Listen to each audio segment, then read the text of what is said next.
দাঁড়িয়ে তারা ক্ষমতায় এসেছেন বৈষম্যহীন বাংলাদেশ প্রতিষ্ঠার, সেটা তারা বুঝতে পারবেন। এখন মনে হচ্ছে যে এটা বোঝার ক্ষমতা তাদের এখনো তৈরি হয়নি, কিংবা তারা সে ব্যাপারে ইচ্ছুক নন।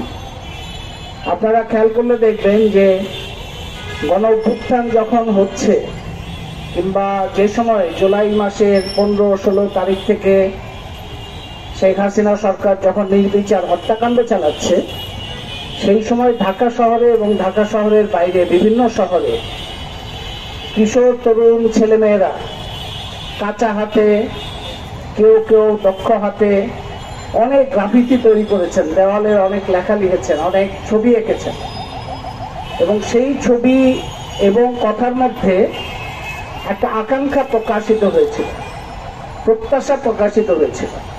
এবং সেখানে যে চিন্তাটা প্রধান হয়েছে সেটা হচ্ছে, আমরা এমন একটা বাংলাদেশ চাই যেখানে স্বৈর শাসন থাকবে না, নির্যাতন থাকবে না, এবং বাংলাদেশের মানুষের যে অধিকার কিংবা তাদের যে প্রয়োজন কিংবা তাদের যে আকাঙ্ক্ষা, তাদের যে জীবন, সেটার একটা পরিবর্তন ঘটবে। এবং এই আকাঙ্ক্ষা প্রকাশিত হয়েছে যে বাংলাদেশে বৈচিত্র্য আছে, বাংলাদেশে বিভিন্ন ধর্মের মানুষ আছে, বিভিন্ন ভাষার মানুষ আছে, তাদের সকলের অধিকার থাকবে এবং সকলে সম্মিলিতভাবে এই বাংলাদেশকে একটা বৈষম্য, নিপীড়ন এবং আধিপত্য মুক্ত দেশ হিসেবে গড়ে তুলবেন। এইরকম একটা আকাঙ্ক্ষা প্রকাশিত হয়েছে। কিন্তু আমরা কিছুদিনের মধ্যেই বিস্ময়ের সঙ্গে, ক্ষোভের সঙ্গে এবং এক কিছুটা হতাশার সঙ্গে লক্ষ্য করলাম যে দেয়ালের গ্রাফিতিতে কিশোর তরুণরা যে পরিপক্কতা দেখিয়েছেন, যে আকাঙ্ক্ষা প্রকাশ করেছেন, যে চিন্তা প্রকাশ করেছেন, তার সাথে যারা সরকারের ক্ষমতায় বসেছেন কিংবা তাদের সাথে যারা ঘনিষ্ঠ, তাদের চিন্তা বা কথার কোনো মিল নাই। তাদের মধ্যে বৈষম্যবাদী রাজনীতির প্রকাশ দেখতে পাচ্ছি, বৈষম্যবাদী সংস্কৃতির প্রকাশ দেখতে পাচ্ছি, অন্যান্য বিভিন্ন জনগোষ্ঠীকে সম্পূর্ণভাবে অস্বীকার করার, অগ্রাহ্য করার প্রবণতা দেখতে পাচ্ছি, জনগণের যা যা প্রয়োজন তাকে অস্বীকার করার প্রবণতা দেখতে পাচ্ছি।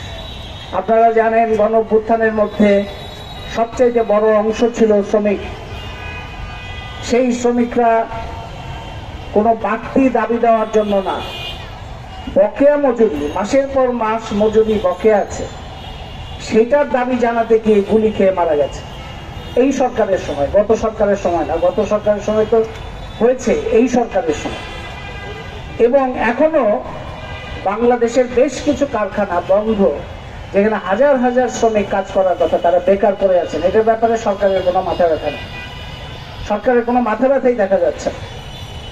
এইখানে বাংলাদেশে এই পুরো ছাত্র জনতা, শিক্ষার্থী জনতার যে অভ্যুত্থান, সেখানে বিভিন্ন ভাষার ছেলেমেয়েরা ছিল, বিভিন্ন জাতির ছেলেমেয়েরা ছিল, মেয়েদের অংশগ্রহণ অনেক অনেক বেশি ছিল।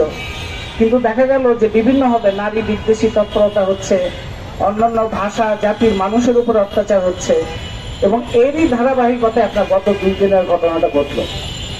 এখন যে গ্রাফিতিটা টেক্সট বইয়ে আনা হয়েছিল, সেটা সরকার কিংবা টেক্সট বুক বোর্ড তারা নিজেরা লেখে নাই, নিজেরা আঁকে না। আমার আগে বক্তা বলেছেন, এটা দেওয়ালের গ্রাফিতি, যে দেওয়ালে গণ অভ্যুত্থানের গ্রাফিতিগুলি আঁকা হয়েছিল সেখানে এটা ছিল। এটা গণ অভ্যুত্থানের একটা চিত্র হিসেবে টেক্সট বইয়ের মধ্যে দেওয়া হয়েছিল, কিন্তু সেটা বাদ দেওয়া হলো। বাদ দেওয়া হলো কি কারণে? আদিবাসী শব্দটা আছে, সেই কারণে। এই আদিবাসী শব্দ নিয়ে অনেক ভুল বোঝাবুঝি আছে, অনেক বিভ্রান্তি আছে, আবার এর পেছনে একটা রাজনীতিও আছে, এবং দমন পীড়ন আধিপত্যের একটা বড় ধরনের জাল আছে। আদিবাসী শব্দের অর্থ এটা মনে রাখতে হবে আমাদের, যে আদিবাসী মানে, অনেক বাঙালির মধ্যে এই প্রশ্নটা আসে যে আমরা কি আদিবাসী নই? আমরা তো এই দেশে অনেক আগের থেকে আছি, আমাদের অনেক পূর্ব প্রজন্ম এই দেশে এসছে, আমরাও তো আদিবাসী। তো পাহাড়ে যদি চাকমা, মারমা, ত্রিপুরাদের আদিবাসী বলা হয়, তাহলে তো আমাদের অবস্থা খারাপ হয়ে যাচ্ছে। আসলে আদিবাসী মানে আদি বাসিন্দা নয়। আদিবাসী যদি পার্বত্য চট্টগ্রামে যিনি আছেন, তিনি নিজেকে আদিবাসী মনে করছেন, তিনি যদি এখন ঢাকা শহরে থাকেন তাও তিনি আদিবাসী, কিন্তু ঢাকা শহরে তো তিনি আগে আসেন নাই, ঢাকা শহরে বাঙালিরাই আগে এসছে। আদিবাসী ইংরেজি একটা শব্দ, ইন্ডিজেনাস, তার বাংলা বলা হয় আদিবাসী, যেটা একটা বিভ্রান্তি তৈরি করে। আদিবাসী মানে হচ্ছে তার নিজস্ব একটা সংস্কৃতি, আলাদা একটা সংস্কৃতি আছে, আলাদা একটা ইতিহাস আছে, আলাদা একটা আইন কাঠামো আছে।